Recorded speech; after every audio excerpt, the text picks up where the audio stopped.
60 सन हिजरी में हज़रत सैयदना अमीर मुआविया का इंतकाल हुआ और यजीद उनका जानशीन बना। तब तख्ताए हुकूमत पर बैठते ही इसके लिए सबसे अहम मसला हज़रत सैयदना इमाम हुसैन, हज़रत सैयदना अब्दुल्ला बिन ज़ुबैर और हज़रत सैयदना अब्दुल्ला बिन उमर से बैत लेने का था, क्योंकि इन हज़रात ने यजीद को अमीर मुआविया का वली अहद तस्लीम नहीं किया था। इसके अलावा इन हज़रात से यजीद को यह भी ख़तरा था कि कहीं इनमें से कोई खिलाफत का दावा न कर दे और कहीं ऐसा ना हो कि सारा हिजाज़ मुक़द्दस मेरे खिलाफ उठ खड़ा हो।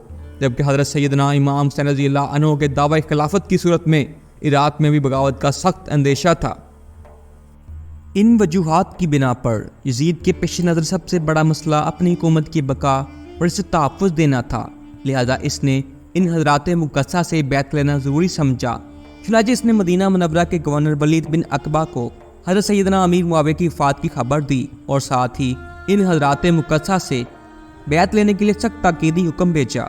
वलीद ने हज़रत सैयदना इमाम हुसैन रज़ियल्लाहु अन्हु को हज़रत सैयदना अमीर मुआविया की वफ़ात की खबर दी और यजीद की बैत के लिए कहा। आप रज़ियल्लाहु अन्हु ने ताज़ियत के बाद फरमाया कि मेरे जैसा आदमी इस तरह छुप कर बैत नहीं कर सकता और ना मेरे लिए इस तरह छुप कर बैत करना मुनासिब है। अगर आप बाहर निकल कर आम लोगों और इनके साथ हमें भी दावत दें तो ये मुनासिब होगा। ईद की बैत हज़रत सैयदना इमाम हुसैन रज़ियल्लाहु अन्हु को कल्बी तौर पर सख्त नापसंद थी, क्योंकि वो नाअहल था और इसका तकर्रर भी खुलफाए राशिदीन के इस्लामी तरीक़ा इंतखाब के बिल्कुल ख़िलाफ़ हुआ था। इसलिए आप एहतजाजन इसके ख़िलाफ़ थे और दूसरी तरफ हालात इजाज़त नहीं दे रहे थे कि आप अलील अलान इसके ख़िलाफ़ आवाज़ बुलंद करें। लिहाजा आप रज़ियल्लाहु अन्हु ने अपने अहलो एयाल और अज़ीज़ो कारब को साथ लेकर मदीना मुनव्वरा से मक्का मुकर्रमा की तरफ हिजरत फरमा ली। आप रज़ियल्लाहु अन्हु के मक्का मुकर्रमा पहुँचने की खबर सुनकर लोग जोक दर जोक आपकी खिदमत में हाजिर होकर ज़ियारत का शरफ हासिल करने लगे। जब अहले कूफा को हज़रत सैयदना अमीर मुआविया के इंतकाल की खबर मिली और इन्हें इस बात का इल्म हुआ कि हज़रत सैयदना इमाम हुसैन ने यजीद की बैत से इनकार कर दिया है, तो इन्होंने सैयदना इमाम हुसैन रज़ियल्लाहु अन्हु के नाम हज़ारों की तादाद में खतूत लिखे कि आप जल्द अज जल्द कूफा तशरीफ़ ले आइए। मुसन्नद खिलाफत आपके लिए खाली है, हमारे अमवाल हमारी गर्दनें आपके लिए हाजिर हैं, सबके सब आपके मुंतज़र व मुश्ताक हैं।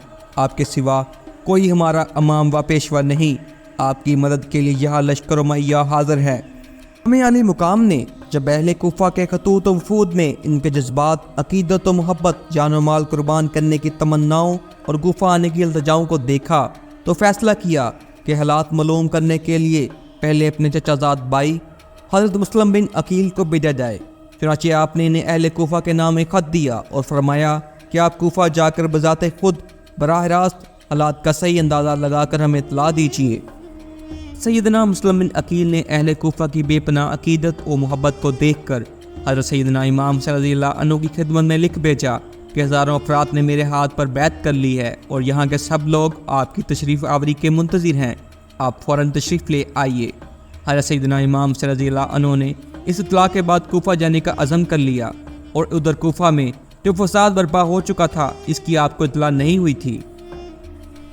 हज़रत सैयदना इमाम हुसैन रज़ियल्लाहु अन्हु ने 3 ज़िलहिज्जा 60 सन हिजरी को अपने अहले बैत कुल 82 अफराद को हमरा लेकर राह इराक़ इख्तियार फरमाई।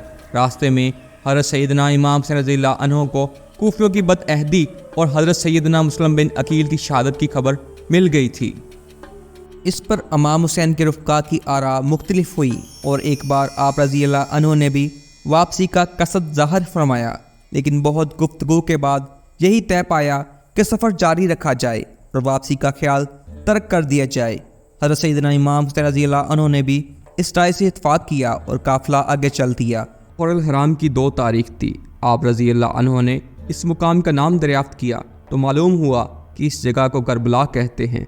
हज़रत सैयदना इमाम रज़ियल्लाहु अन्हु करबला से वाक़फ़ थे और आपको मालूम था कि करबला ही वो जगह है जहाँ अहले बैत रिसालत को राह हक़ में अपने खून की नदियाँ बहानी होंगी। इन्हीं दिनों आप रज़ियल्लाहु अन्हु को हुज़ूर सैयद आलम सल्लल्लाहु अलैहि वसल्लम की ज़ियारत हुई। आप सल्लल्लाहु अलैहि वसल्लम ने हज़रत इमाम हुसैन रज़ियल्लाहु अन्हु को शहादत की खबर दी और आपके सीने मुबारक पर दस्ते अक़दस रखकर दुआ फरमाई, ऐ अल्लाह हुसैन को सब्र व अजर अता फरमा। फिर इब्न ज़ियाद ने सैयदना इमाम हुसैन रज़ियल्लाहु अन्हु को एक ख़त लिख कर भेजा कि यजीद की बैत कर लीजिए। जब वो ख़त आप रज़ियल्लाहु अन्हु के पास पहुँचा, आपने उसे पढ़कर फेंक दिया और ख़त लाने वाले काफ़िल से फरमाया कि इस वक्त मेरे पास इसका कोई जवाब नहीं। ایلچی نے آ کر ابن زیاد کو بتایا تو جواب سن کر ابن زیاد کا غصہ بڑھ اٹھا۔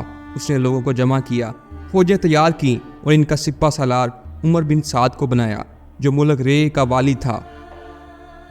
اس پر ابن زیاد نے کہا کہ یا تو لڑنے کے لیے تیار ہو جا یا پھر رے کی حکومت چھوڑ کر گھر بیٹھ جا۔